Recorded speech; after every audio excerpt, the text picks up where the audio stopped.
Dans cette spécialité, on étudie donc l'histoire et on mêle ça à des problèmes politiques. On étudie plein de thématiques différentes mais qui sont toutes très intéressantes. Et que ça rend du concret et avec des faits d'actualité. Et du coup, ça nous permet de développer notre culture générale.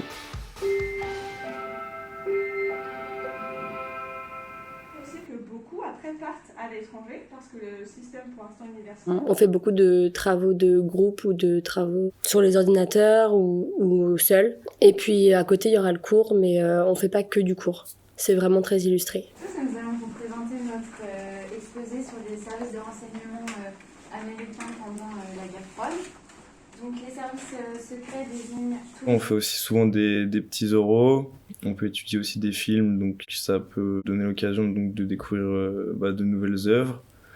Et donc voilà, on étudie pas mal d'articles.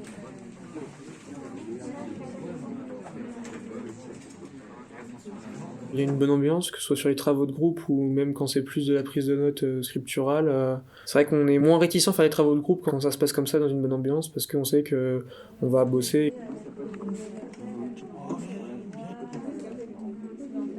Je dirais qu'il faut avoir des bagages à l'écrit, il faut savoir faire une rédaction, une dissertation. Je dirais aussi qu'il faut avoir bien en tête le programme d'histoire de seconde parce qu'il y a des choses qu'on va approfondir et qui ne va pas non plus être revu en classe après. La recherche sur la pénicilline pour soigner les blessés, ceux qui s'étaient gravement... C'est de l'actualité et du coup c'est toujours intéressant. Et c'est toujours au cœur des discussions actuelles, peu importe que ce soit avec nos amis, nos proches, etc. Du coup, peu importe ce qu'on fait dans cette matière, c'est toujours intéressant. Ça nous permet d'entretenir même des discussions sur les faits d'actualité avec un peu tout le monde.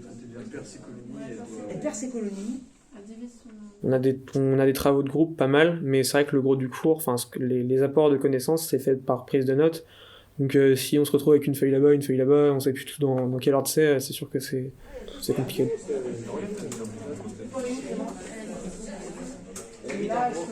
Tous les profs que j'ai eus sont très sympas, très à l'écoute. Ils nous conseillent dans ce qu'on fait, dans ce qu'on dit et dans ce qu'on écrit. Et ils nous poussent vers le haut en fait. La spécialité, elle s'appelle Histoire, Géographie, Géopolitique et Sciences politiques. Bon, l'histoire, tout le monde voit ce que c'est, la géographie aussi, ça fait partie des enseignements de tronc commun.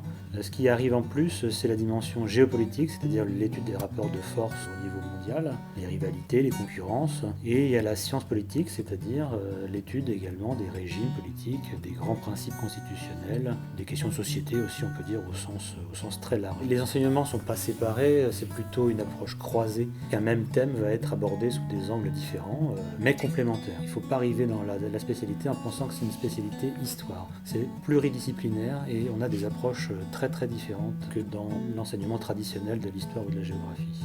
Notre spécialité, c'est une grande chance de perfectionner sa culture générale. Et je dirais que grâce à ça, on se donne davantage de moyens de comprendre le monde qui nous entoure.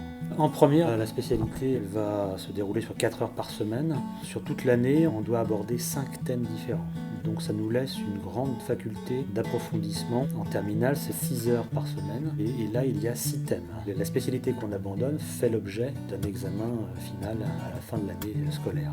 En terminale, il y a 2 grands moments. Le premier grand moment, c'est l'épreuve écrite de 4 heures qui se déroule au mois de mars, qui portera sur les 4 premiers thèmes de l'année. Et le grand oral qui se déroule au mois de juin. Sinon, dans le restant de l'année, évidemment, il y a des évaluations, à la fois écrites et orales. Ça compte pour le contrôle continu.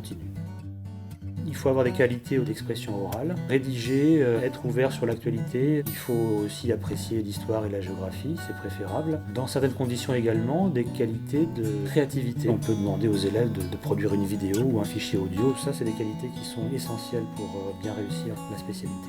La spécialité, elle prépare plutôt à des études universitaires, dans le sens où des études d'histoire, des études de droit, d'AES, d'économie, pourquoi pas, ça peut avoir un complément dans ce domaine-là.